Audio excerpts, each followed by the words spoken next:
সকাল বা বিকেলের নাস্তা এভাবে একবার বানিয়ে দেখো। বাড়ির বাচ্চা থেকে বড় সবাই খেতে পারবে। বড়দের অফিস টিফিন বা বাচ্চাদের স্কুল টিফিনে অবশ্যই এভাবে ব্রেড পকোড়া বানিয়ে দিতে পারো তোমরাও। So hello guys, welcome to Shrabani cooking channel. আজকে আমি বানাবো ব্রেড চপ।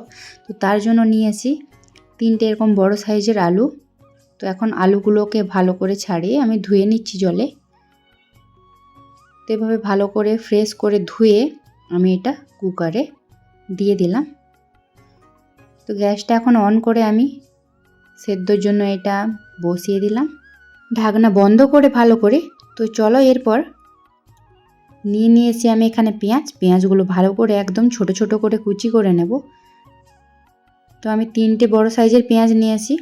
এইভাবে পেঁয়াজগুলোকে ছোট করে কুচি করে কেটে নিলাম। আর এখানে একটু নিয়েছি 4টে মতো কাঁচা লঙ্কা। তোমরা চাইলে কম পরিমাণেও দিতে পারো। 2 ইঞ্চি মতো নিয়েছি এখানে আদাটাও আমি ভালো করে একদম ছোট করে কুচি করে নিলাম। আর নিয়েছি বেশ কিছুটা পরিমাণ ধনেপাতা। তো ধনেপাতাগুলোকেও আমি কেটে নিচ্ছি ছোট করে। তো দেখো এখানে পেঁয়াজ, আদা, ধনেপাতা আর কাঁচা লঙ্কা কুচি। তো নেক্সট এরপর কড়াই ভালো করে গরম করে বেশ কিছুটা তেল দিলাম। তেলটা ভালো করে গরম হয়ে যাওয়ার পর আমি গ্যাসের ফ্লেমটা কমিয়ে দিয়ে দিলাম 1 চামচ মতো গোটা জিরে। তো খুন্তি দিয়ে ভালো করে এটা একটু ভেজে নিচ্ছি। এরপরে দিয়ে দিলাম কুচি রাখা আদাগুলো। তো 1 চামচ আদা কুচি দিয়ে ভালো করে ভেজে নিচ্ছি, ব্রাউন কালার করে একদম ভেজে নেব। দেখো এইভাবে। তো আদা কুচি ভালো করে ভেজে এরপরে আমি কুচিয়ে রাখা পেঁয়াজগুলো দিয়ে দিলাম পুরোটাই। পেঁয়াজটা এখন ভালো করে ভেজে নেব। আর যদি বাচ্চাদের জন্য বানাও অবশ্যই তোমরা লঙ্কাটা স্কিপ করে যাবে। তো বেশ এভাবে কিছুটা ভাজা হয়ে যাওয়ার পর আমি এতে কুচিয়ে রাখা লঙ্কাগুলো দিয়ে দিচ্ছি। তোমরা বাচ্চাদের জন্য বানালে অবশ্যই কাঁচা লঙ্কাটা স্কিপ করে যেও। তো চলো এটা আবারও ভালো করে ভাজবো। তার আগে দিয়ে দিচ্ছি পরিমাণ মতো লবণ। আর দিয়ে দিলাম এখানে 1 চামচ লঙ্কা গুঁড়ো, 1 চামচ হলুদ গুঁড়ো, 1 চামচ ধনে গুঁড়ো, আর দিলাম 1 চামচ গরম মশলা গুঁড়ো, আর দিলাম ম্যাগি মশলা 1 চামচ। তো এটা ভালো করে ভেজে নিচ্ছি। ম্যাগি মশলা দেওয়ার কারণে আরও এটা অনেকটা টেস্টি লাগবে। তোমরা চাইলে ইউজ করতে পারো অবশ্যই। তো এটা ভালো করে ভেজে নিচ্ছি এভাবে পুরো মশলাটাকেই। এরপরে আমি দিয়ে দিলাম এতে একটা ফাটানো ডিম। ডিমটা দেওয়ার কারণে এটা আরও অনেকটাই টেস্টি লাগবে। তো চলো এটা ভালো করে ভেজে নিচ্ছি। তোমরা চাইলে ডিম নাও দিতে পারো, এটা আরও মজাদার হওয়ার জন্য আমি ডিমটা দিলাম এর মধ্যে।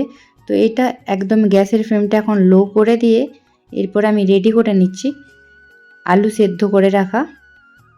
তো সিদ্ধ করে রাখা আলুটা আমি এখন ভালো করে এভাবে চামচ দিয়ে মেখে নিচ্ছি। সুন্দর করে এভাবে মাখিয়ে নিলাম।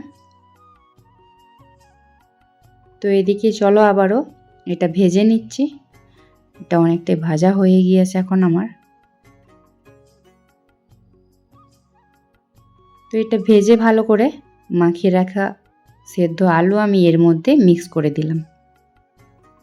পুরো আলুটাই এর মধ্যে দিয়ে দিচ্ছি। তোমরা চাইলে গ্যাস বন্ধ করে প্লেটে করে নিচেও পরে মাখিয়ে নিতে পারো। তো কড়াইতে মাখানোর কারণে এটা অনেকটা আরও টেস্টি আর মজাদার হবে খেতে। সেই কারণে আমি কড়াইতেই ভালো করে মিক্স করে নিচ্ছি।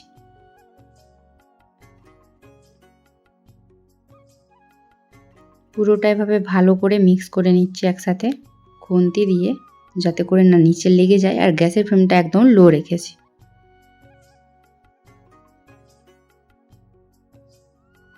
তো বেশ কিছুক্ষণ ধরে এভাবে ভালো করে আমি মিক্স করে নিচ্ছি। এইভাবে একদম সুন্দর করে এটা মিক্স করে নিলাম আমি। এরপরে আমি দিয়ে দেব কুচিয়ে রাখা ধনেপাতা। ধনেপাতা দিয়ে আবার ওটা মিক্স করে নিচ্ছি। আর এটা খেতে খুব মজাদার হবে, কারণ এভাবে কড়াইতে মিক্স করার ফলে আলুর যে কাঁচা গন্ধ একটা থাকে সেটা এতে আর থাকবে না। কারণ আমি সেই জন্য আলুটা নেড়ে নিলাম একসাথে মশলার সাথে কড়াইতে ভালোভাবে। তো এভাবে পুরোটা ভালো করে মিক্স করে এবার আমি ব্যাটারটা রেডি করে নেব। তার জন্য নিয়ে নিলাম 1 কাপ বেসন। তো একটা পাত্রের মধ্যে আমি বেসনটা ঢেলে দিলাম। এরপর আমি বেসনে দিয়ে দিলাম 1/2 চামচ হলুদ গুঁড়ো আর 1/2 চামচ আবার দিলাম লঙ্কা গুঁড়ো। তো এরপরে আমি এতে দিয়ে দিলাম স্বাদ মতো লবণ আর দিলাম অল্প পরিমাণ খাবার সোডা। তো একটা চামচ দিয়ে এটা আগে ভালো করে আমি মিক্স করে নেব। এভাবে একটা কাঁটা চামচ দিয়ে এটা মিক্স করে নিলাম ফার্স্টে। এরপরে আমি জল অ্যাড করব। তো তার আগে এটা মিক্স করে নিচ্ছি যাতে করে ভালো করে পুরোটা মিক্স হয়ে যায়। এরপরে আমি এতে পরিমাণ মতো জল অ্যাড করে দেব। ব্যাটারটা খুব মোটা হবে না, তো কিছুটা পাতলা টাইপের হবে, তো খুব পাতলাও হবে না। দেখো কিভাবে করছি রেডি। তো দেখো এইভাবে ব্যাটারটা রেডি করে নিয়েছি। খুব বেশি মোটাও নয় আর একবারে পাতলাও নয়। এরপরে আমি নিয়ে নিয়েছি ব্রেড। তো এইভাবে ব্রেডগুলো আমি রেডি করে নেব।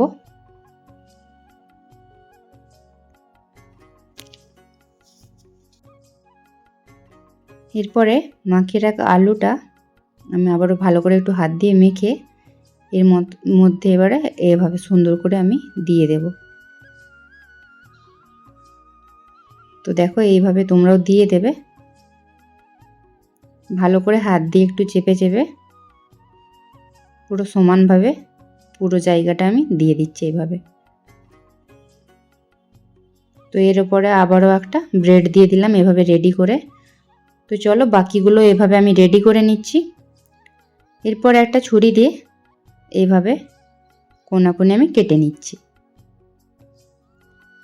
তো দেখেছো কত সুন্দর কেটেছি। এইভাবে সবগুলোকে কেটে নেব ছুরি দিয়ে। বাকিগুলো এভাবে কেটে নিচ্ছি। মিডিল দিয়ে এভাবে সুন্দর করে কেটে নিতে হবে।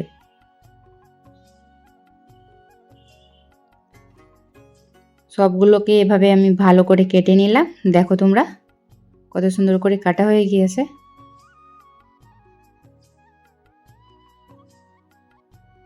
তো এরপর রেডি করা ব্যাটারটার মধ্যে আমি এই বেসনটার মধ্যে এটা ভালো করে চারিদিকে লাগিয়ে নিচ্ছি সুন্দর করে।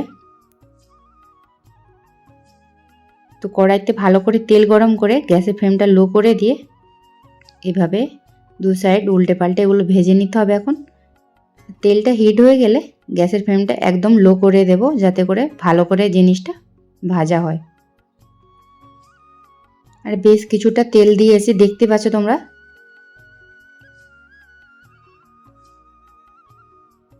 তো এইভাবে ভালো করে ভেজে নেবে।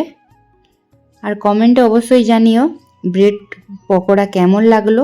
ভালো লাগলে অবশ্যই লাইক কমেন্ট অ্যান্ড শেয়ার করে দিও। চ্যানেলে নতুন হলে চ্যানেলটিকে সাবস্ক্রাইব করে পাশে থেকো আরও নতুন নতুন রান্নার রেসিপি দেখার জন্য। তো তোমরাও এভাবে বানিয়ে ফেলতে পারো খুব সহজেই ব্রেড পকোড়া। বাচ্চা থেকে বড় সবাই খেতে পারবে। তো আমি এগুলো ভেজে ভালো করে নামিয়ে নিলাম আর আমার রেডি একদম ব্রেড পকোড়া। তোমরাও বানিয়ে নাও খুব সহজে খুব কম সময়ে এভাবে বাড়িতে ব্রেড পকোড়া। বাচ্চা থেকে বড় সবাই খেতে পারবে সকাল বা বিকেলের নাস্তাতে। তো চলো আজকের মতো টাটা, দেখা হচ্ছে নেক্সট ভিডিওতে।